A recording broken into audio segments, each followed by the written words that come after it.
Sexual follies. Do we have sexual follies?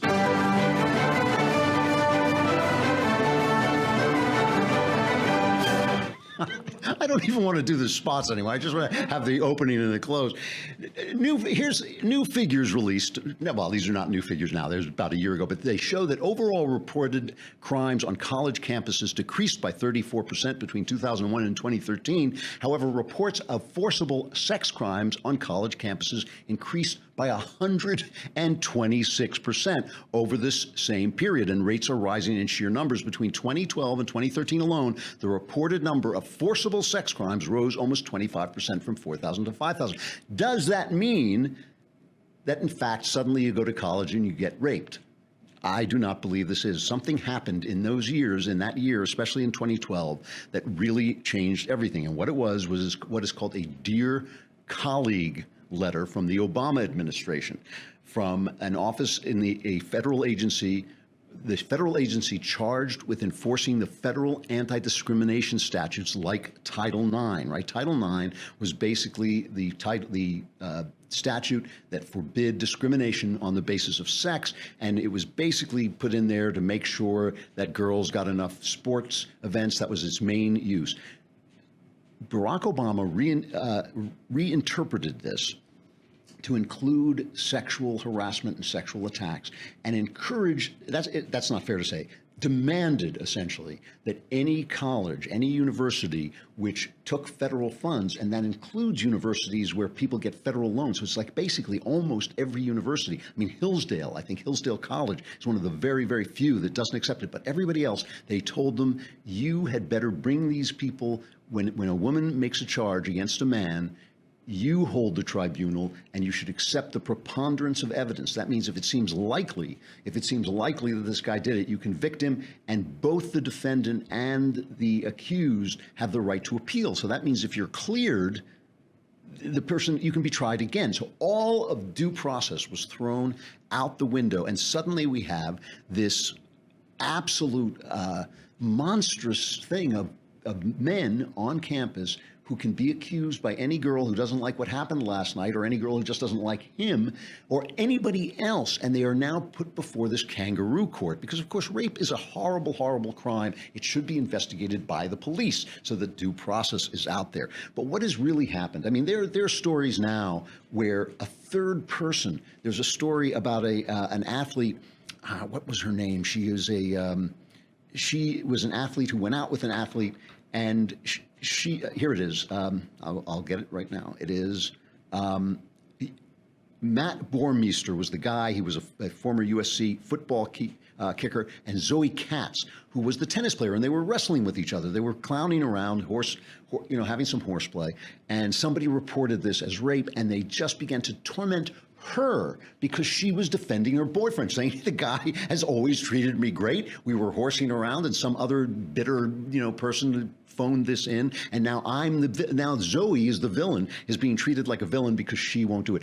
This is a war, part of the war against men that is being waged by feminists. That's what it comes down to. And really, it starts, I believe, that it starts with feminists trying to convince women that their attitude towards sex is exactly the same as men. Men, we know, kind of, have a fairly cold attitude towards sex. They have a very powerful external sex drive. It doesn't mean they don't want to bond. It doesn't mean that they don't want to love people. It simply means that their sex drive can overpower their wits. Everybody knows this. Men can be very quickly overpowered by lust, so that they sleep with anything that moves, and they will throw away a lifetime of commitment. They will throw away their promises. They'll do all kinds of stupid things, a couple of drinks and a couple of winks, and they will throw away everything they believe.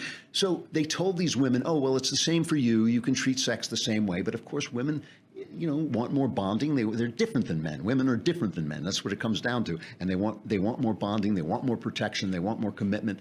And so you had these girls going out and getting plastered to prove that they could keep up with the men, and to also not be left out, because if that's what women are doing to get attention, then you want to be part of the game. So they get plastered. Guys take advantage of them when they're plastered. Guys who are also plastered, who are in no more condition to make a decision than the girl is, and then suddenly they wake up and they say they're raped. And of course, In my day, we had a rule, right? And this rule was put into practice several times by even yours truly. When a girl had had too much to drink, you took her home. You took her home. You didn't take advantage of her because you were being chivalrous. My daughter, Faith Moore, writes for PJ Media, and you can find her on the parenting page at PJ Media. And she wrote a piece called "Please, for Everyone's Sake, Teach Your Sons to Be Chivalrous." And she was talking about the fact that she was in the park, in a city park, with her son, my grandson, and some guy came along and stole her diaper bag, because women keep everything in the diaper bag. And this guy walked off with her diaper bag.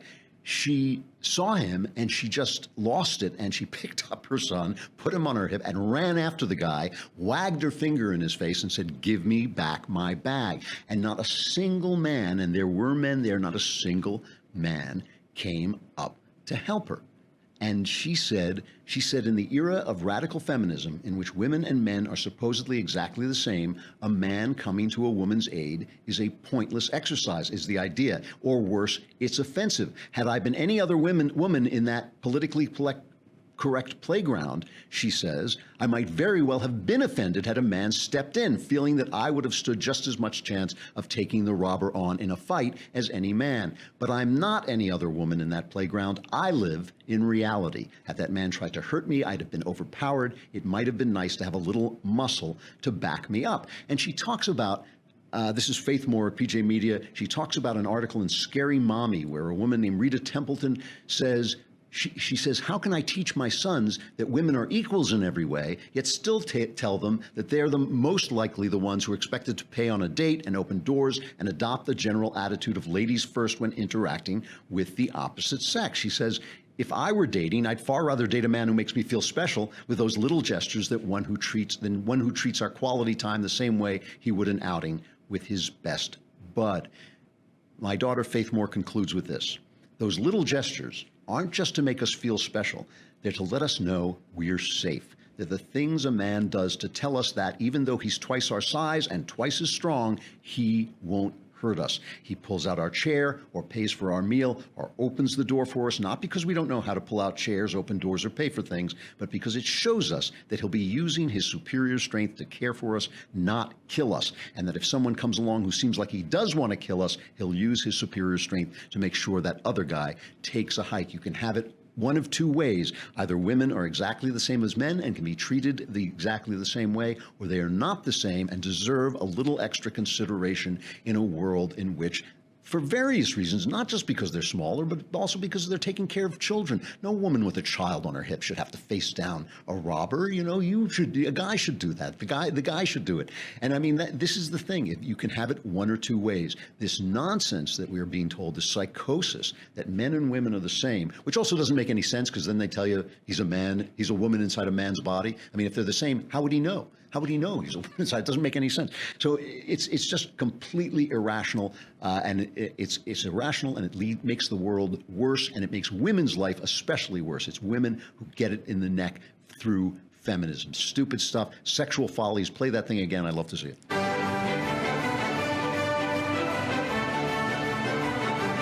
All right. I'm Andrew Klavan. This is The Andrew Klavan Show. I hope tomorrow we will have air conditioning, but we will, whether we have air conditioning or not, we will have the mailbag. So get your questions in if you're a subscriber. We will answer them all. Answers guaranteed 100% correct. See you then.